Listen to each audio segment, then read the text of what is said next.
Can you hear it? It is not the wind. It is the sound of thousands, a feet trampling the earth. The enemy draws near.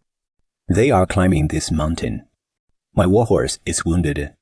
My shield is split apart.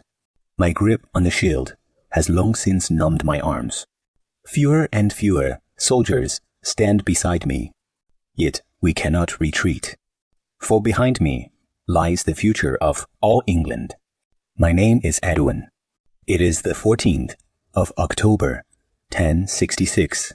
I stand upon Senlac Hill, watching and waiting for an army from across the sea. In a few hours' time, I may die here. My name may never be remembered by anyone. But I know this. What happens today will shape the fate of this nation for centuries to come.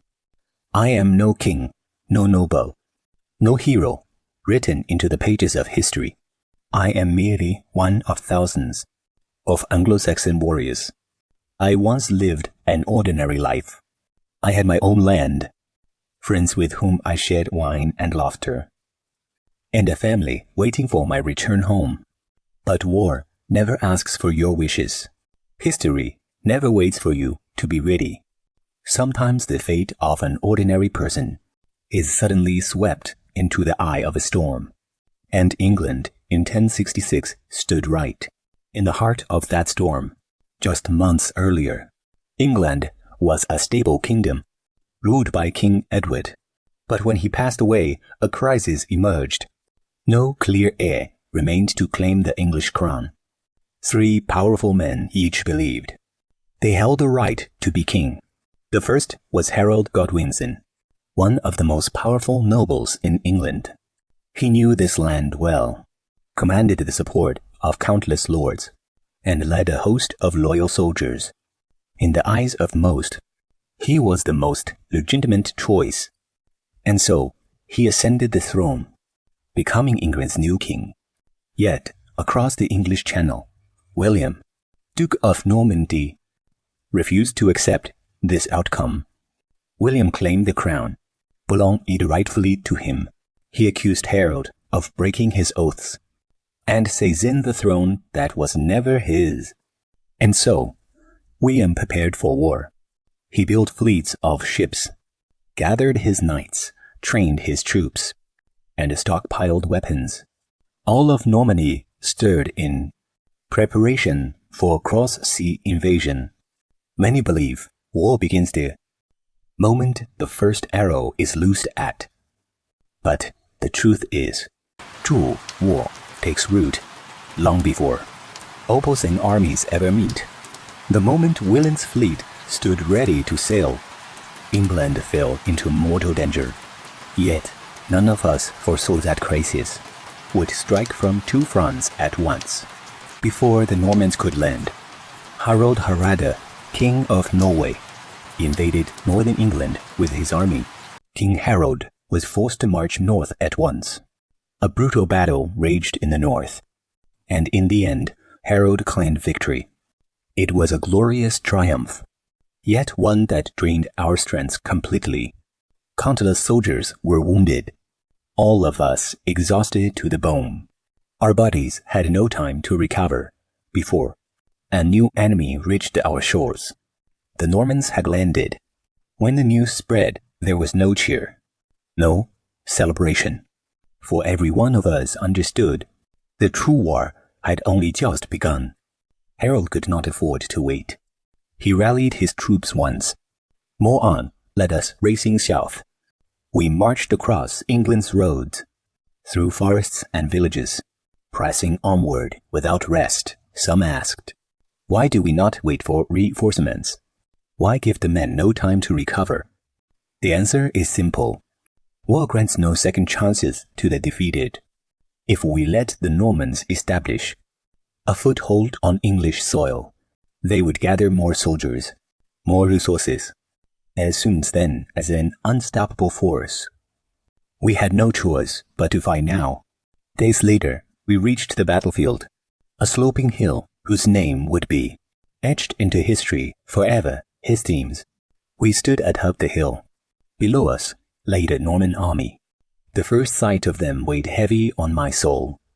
They fielded countless cavalrymen, knights clad in heavy chainmail, mounted on powerful war horses, their lances glinting sharp beneath the sun. Beyond them stood infantry and archers, an army come solely to seize our crown. We stood armed with nothing but shields and long axes, and the unyielding resolve to defend our home. A deathly silence hung over the hillside before the battle began. I looked upon the men beside me, like me. Each knew they might never return home. Some closed their eyes in prayer. Some tightened their grip on their weapons. Some whispered one last thought of their families. None were free from fear, for true bravery is not the absence of fear, but standing firm in spite of it. The first arrow rose into the sky. Then came the downpour. Black clouds of arrows blotted out the sun. The clatter of arrowheads striking. Shields rang out endlessly.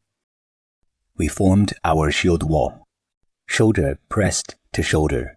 Shield locked to shield. We all knew one unshakable truth. So long as the shield wall held, Norman cavalry could never break through.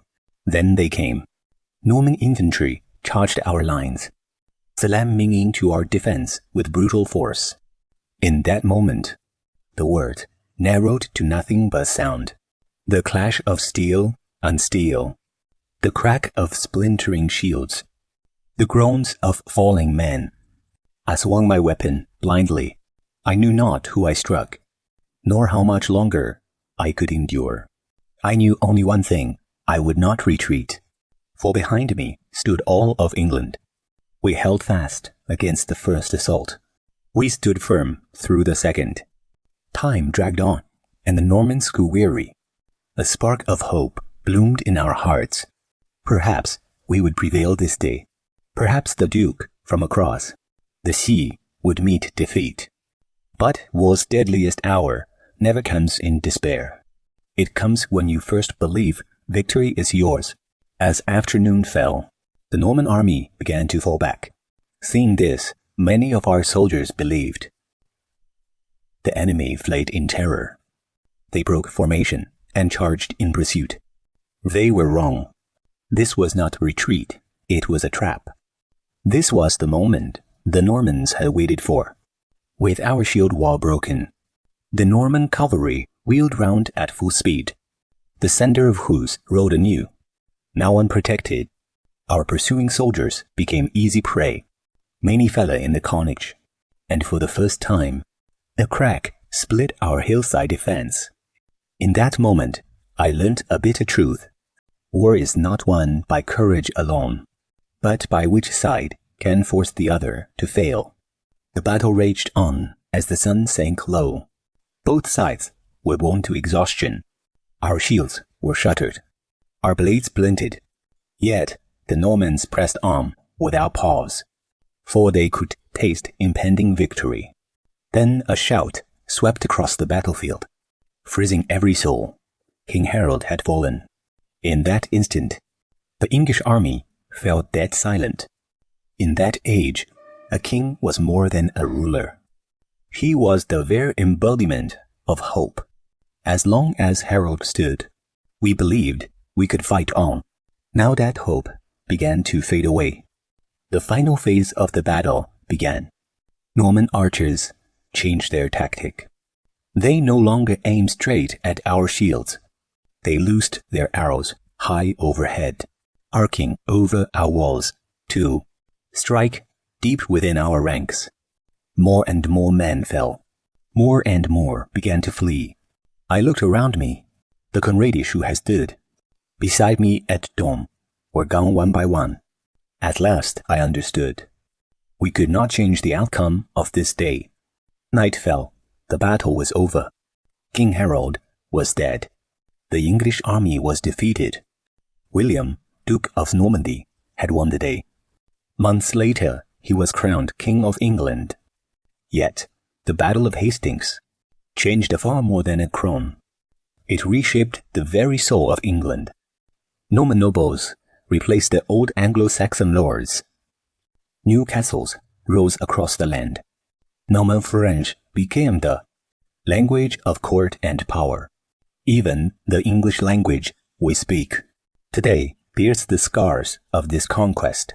History remembers William the Conqueror. It glorifies the victors and their triumph, but it forgets countless ordinary soldiers like me. We did not alter the course of battle, nor did we write history with our hands. Yet we stood on that hill and witnessed the end of an age. History is a strange thing. It immortalizes kings and celebrates victory, yet erases the fear, the blood, and the struggle of ordinary men. We fought only to survive. On that autumn afternoon in 1066, we stood upon the hillside, blind to the future. We knew not what England would become, nor if the world would speak of this battle 1,000 years later. But we knew one truth beyond all doubt. We had to stand our ground that day. For some battles are not fought to become heroes. They are fought to stand firm, even when fate demands you run. Today, the battlefield of Hastings lies quiet and calm. The shouts of war have faded into silence. Swords and the shields have long turned to rust. The thunder of war horses echoes no more. Yet, stand upon this land today, and you can still feel the presence of those ordinary men from 1,000 years ago. They were no legends. They were flesh and blood. They feared death. They knew pain. They longed to return home. Yet they lifted their shields and held their posts until the end. For the true power of history never lies in the names of kings. It lies in the countless ordinary people who choose to stand firm. In humanity's darkest hours, England's fate was rewritten that day, not by a crown in a palace, nor by the celebrations of conquerors, but by the men on that windswept hillside who gripped their shields and stood, and yielding until the very last moment,